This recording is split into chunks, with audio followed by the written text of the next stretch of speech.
Hi guys, welcome to my YouTube channel. Welcome back, and if you're new, please be sure to like and subscribe if you'd like more of this content. So this is going to be a little bit different. So I'm actually 1 week out from graduating nursing school, and I'm actually about to finish with a 4.0 GPA. And so I wanted to come on here and give you guys some advice if you're looking to get a 4.0 GPA in nursing school, or you're looking for some tips on how to just be successful. I did do an accelerated bachelor's of science in nursing, so it's going to be a little bit more hardcore, the advice that I'm giving, but it's still applicable even if you're going the 4-year or the 2-year path. So let's jump right in. So the biggest thing, I hate to sound like a soapbox, but the biggest thing for achieving a 4.0 GPA in nursing school for me has been my mindset. So my goal starting out wasn't necessarily to get straight A's. So getting straight A's is kind of like a shallow goal in my opinion. My goal was to just do the best at anything that was asked of me. So if you gave me a project, if you gave me an assignment, if you told me I was going to take a test, I would put 100%, if not 99% of the effort that I had into achieving that goal or producing, that piece of work.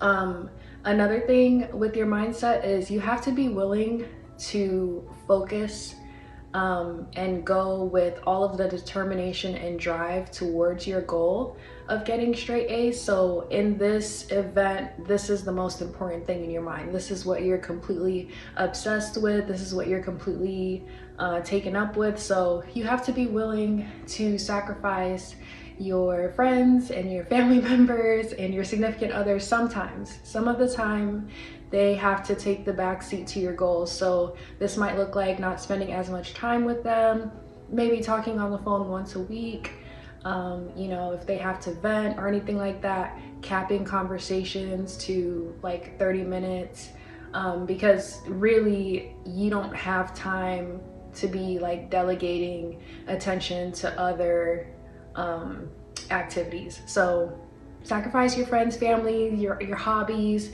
Pretty much consider yourself as having no life, or really you have a full life, but it's full of school. Okay, so that's one, your mindset. My next piece of advice is to get organized. So definitely figure out what form of calendar you're going to use. If you're going to use Google Calendar, if you're going to use your iPhone calendar. In my case, I bought a planner. You can share calendars with your friends and your classmates.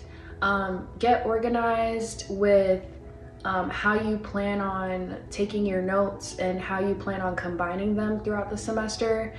For me, what worked was just buying a notebook for each class, and I would just carry that notebook. I would carry all of my books around in all of my textbooks and my notebooks I would carry around in like a roller bag, so I had access to everything at all times because I never knew what I was going to be in the mood to study. And you basically just get a notebook for each class, and that's where you write. Anytime you have notes for that class, you just keep everything organized. And so when it comes to cumulative finals later on down the line, you can just pull out that notebook and everything is already in chronological order for you and like attached to each other. I do have some notes, so don't mind if I look down. Also, you want to plan out your studying. So in the beginning of the course, you want to get your syllabus. The first thing I look at when I look at a syllabus is the breakdown of the grades. And just to give me an idea of what's going to be the most points, usually it's the tests. So since the tests are usually the most important, the most amount of points, usually like 100 points, what you got to do is you go to your syllabus calendar or your schedule. Usually your teacher will give you like a reading schedule, or, we're going to do X amount of chapters in this month and X amount of chapters in that month.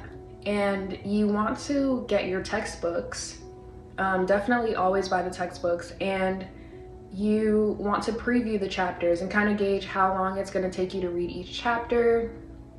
and you want to be active reading. You don't want to just be reading, you want to be taking notes, and that's going to take longer. So you want to plan out time for that. So earlier when I said you need to be able to sacrifice, time with friends and family, that's where this time is going to be going. So there's no shortcuts to achieving this goal. So you're going to have to take the time to do the hard work, which if that means reading and taking notes on all of your PowerPoints or your textbooks more than one time before the exam, then that's exactly what that means. If that means buying extra flashcards and taking the time to write out your flashcards and practicing them with friends, then that's what you'll have to do if you're serious about this goal. So definitely gauge how long it's going to take you to read a chapter in the book and try to write out like, okay, it's gonna take me, I don't know, 4 hours to read this one chapter in the book. Okay, and then try to map that out during your week with all of your other assignments and deadlines. So it definitely works to have like a big calendar with all of your assignments, tests, deadlines, clinical dates, everything, so you can see your time. And you want to get organized with how you plan your study breaks. What are you going to do on your study breaks that's going to benefit you the most? So, on your study breaks, you don't want to be drinking extra sugar. You want to be drinking, my drink of poison was Celsius, caffeine. But you definitely want to be drinking like water, staying hydrated if you're drinking caffeine or soda or like Starbucks to keep you going. You want to be doing things that's going to strengthen your mind. So you want to be exercising during your study breaks. You want to just be optimizing your study breaks to keep you going, not necessarily like a full-blown break. There were some times where my study breaks would literally just mean me taking a nap. Like I would just take like a 15-minute nap, wake up and start studying again.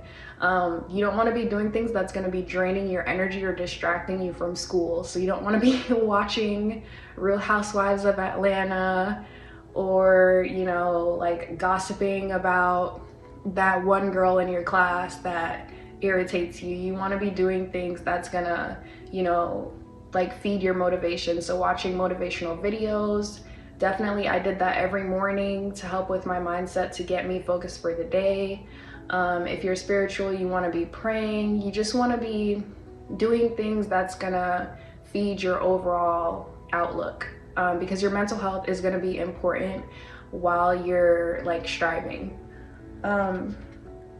So I talked about the calendar. Always buy the book. So you want to be able to use your resources as efficiently as possible. Every resource that you have, you need to be using. Your teacher is the most important resource. If your teacher is using a certain textbook and that is where she's getting her lecture content from, then that is the textbook that you need to be focusing on. The first thing you need to do at the beginning of the semester or the beginning of a new section is ask your teacher, is it going to be more beneficial for me to read the textbook to, learn the material for the test, or is it going to be more beneficial for me to just listen to your lectures and take notes, or is it going to be more beneficial to focus on the PowerPoints? You can ask your teacher for tips on what to focus on, and you want to focus on what the teacher says.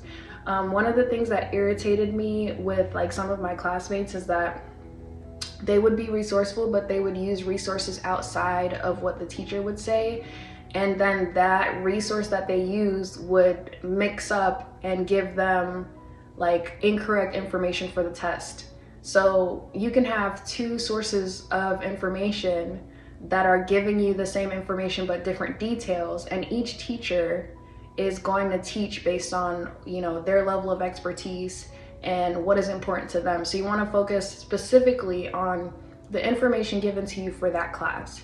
So, the textbook, whatever resources the teacher says. If the teacher posts some videos and says, hey, this is extra knowledge, watch those. I guarantee you it'll be like some extra off the wall question that she'll ask, and that information will be applied. A lot of details that I knew on tests that like would kind of set my grade apart from others would be from the extra information that I would focus on that the teacher would give us, and not necessarily going outside to other sources like Google or YouTube. Even though those are helpful for the general concepts, for details, you want to focus on that specific class and the resources given from the teacher. I can't stress that enough, okay? And you know, again, just being organized with, you know, like your study routine. The biggest thing is just putting in the work. So what worked for me is like if I had an exam, the assignments are kind of just like fluff, okay? So that's just things that take up your time. They might help you with retaining information, but those are just little goals that you have to accomplish. I just see those as like, you know, little quests. Assignments are just like little quests. The big guns are the tests that you have to focus on. And for the exams,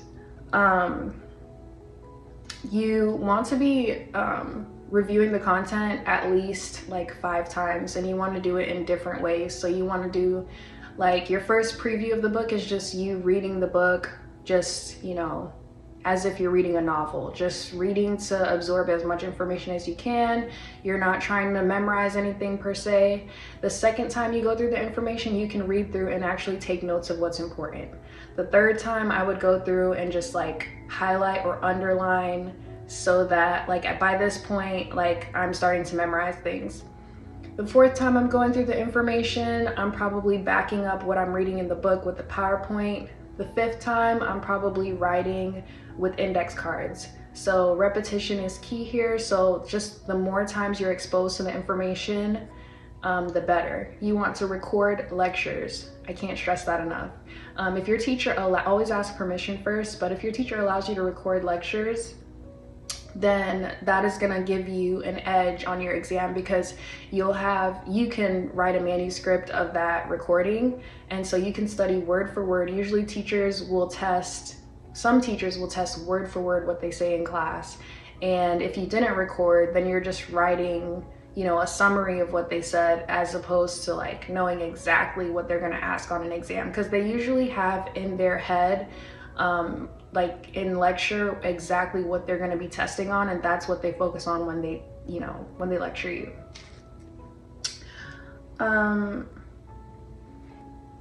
So in my exams, I would shoot for the highest score I could possibly get. I wasn't shooting for a 90 or a 91.5, like the bare minimum to get an A. I would study for 100%. And usually if I study for 100%, then I'm guaranteed to get above that 90% to get the A. But also just shooting, doing your best and trying your, you know, giving your 100% effort, that comforts you in the event that you get a B on an exam, or, you know, let's say you get a B on a class or something like that. At least you know that you tried your hardest. If you tried everything that you possibly could to get the highest scores you possibly could on every single assignment, every single exam, every single project, then you will be comforted knowing that you're not the problem. So you definitely want to just make sure you're going at it full throttle.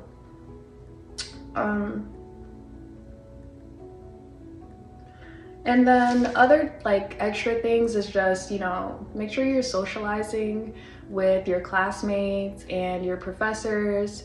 This just gives you people to relate to, that you can go ahead and share what you're going through. People that can understand you is very important, versus just, you know, telling that random friend that you have from high school what you're going through. Sometimes they might not understand exactly what you're going through, and it can help with your mental health, but also it helps with your motivation and just keeping you on track, knowing like, okay, like I'm a cheetah, I'm running in this race, I'm running towards the finish line, and there's another cheetah right next to me. Somebody else is doing the same exact thing that you're doing, and you guys can feed off of each other's energy.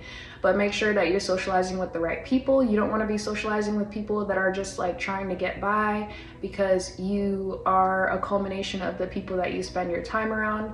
So you want to make sure that the people that you're venting to, spending time on the phone with, keep your conversations minimal, because you do still have to focus. You know, at the end of the day, you're taking that test on your own. But, you know, make sure it's somebody that has similar goals to you, if not the same. And then lastly, just make sure you're feeding your soul in every way possible during this process. Mental health is important. So balance as much as you can. Make sure you're getting the, good enough amount of sleep. Make sure you're hydrating, exercising. Exercising helps with your mental strength. So if you think about it, you're gonna be burning a lot of mental calories. You're gonna be thinking a lot, doing a lot of projects. So you kind of want your body to kind of match that. And it'll strengthen you in your discipline and everything. Praying, working on your overall habits, and just enjoying the journey is also really important. And then don't forget, lastly, advocate for your grades, okay? If you're in a group project, make sure you're speaking up about if you're not satisfied with something, especially if you're the type of person that likes to give your best in everything that you do. Make sure that you are speaking up if you see something wrong, if something doesn't match the rubric, if somebody's not doing something right and you know it's going to affect your grade. Do not be scared to speak up and advocate for your grade.